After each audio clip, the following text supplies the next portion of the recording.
Bonjour, la guerre au XIXe et XXe siècle. La levée en masse et l'invention de la conscription sous la Révolution française vont faire se rencontrer la société et la guerre.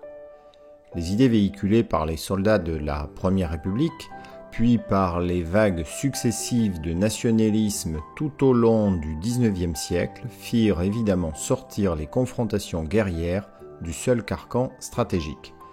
Néanmoins, l'État conservait le quasi-monopole de l'acte guerrier. À partir du XIXe siècle, les conflits se font plus rares en Europe. En 1815, le Congrès de Vienne installe un équilibre des puissances qui permet une paix relative jusqu'en 1914.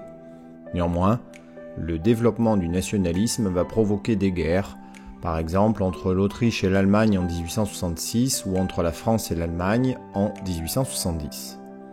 Avec la colonisation, la guerre est déportée par les Européens en Afrique et en Asie.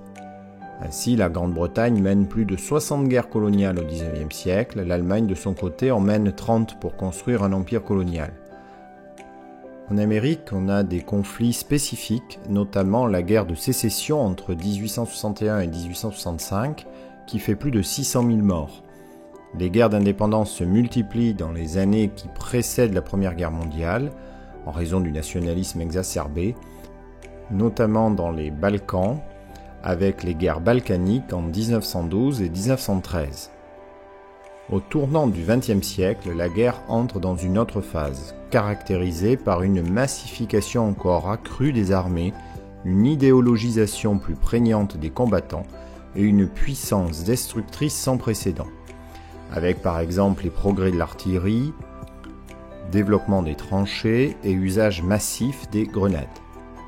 À partir de 1914 et surtout du Second conflit mondial, la guerre en vient à toucher plusieurs continents en même temps, sur des théâtres d'opérations plus ou moins coordonnés et distants de milliers de kilomètres. L'engagement massif des ressources humaines et matérielles en 1914-1918 demeure inégalé. Ainsi, on parle de guerre totale pour la Première Guerre mondiale. Les motivations de la Première Guerre mondiale sont politiques et relèvent des différends territoriaux et de l'affirmation des puissances.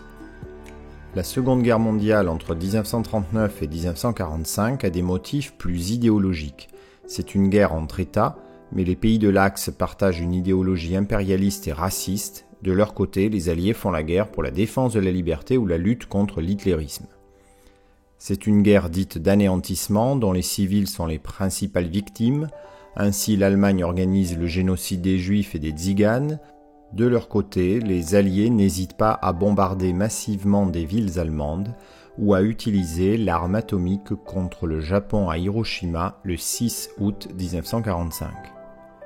La Seconde Guerre mondiale a incontestablement constitué une rupture, consacrant la suprématie de deux superpuissances, les États-Unis et l'Union soviétique.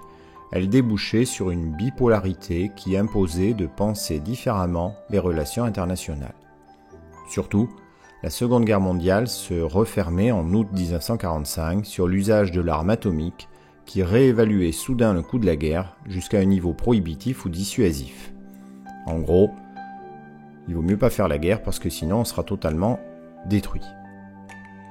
C'est la guerre froide, une guerre idéologique entre le camp soviétique et le camp occidental. Les deux grands prennent alors l'habitude de s'opposer par procuration, abandonnés aux petits et aux pauvres. La décolonisation, en Afrique ou en Asie, marquait une sorte de transition entre la guerre classique et les nouveaux conflits. De la guerre classique, elle garde en partie les armées européennes, rejointes par des armées nord-américaines. Des nouveaux conflits, elle annonce tout un ensemble d'innovations, une société qui s'éveille contre l'occupant, des référents identitaires qui commencent à faire souche et une indifférenciation presque totale entre civils et militaires.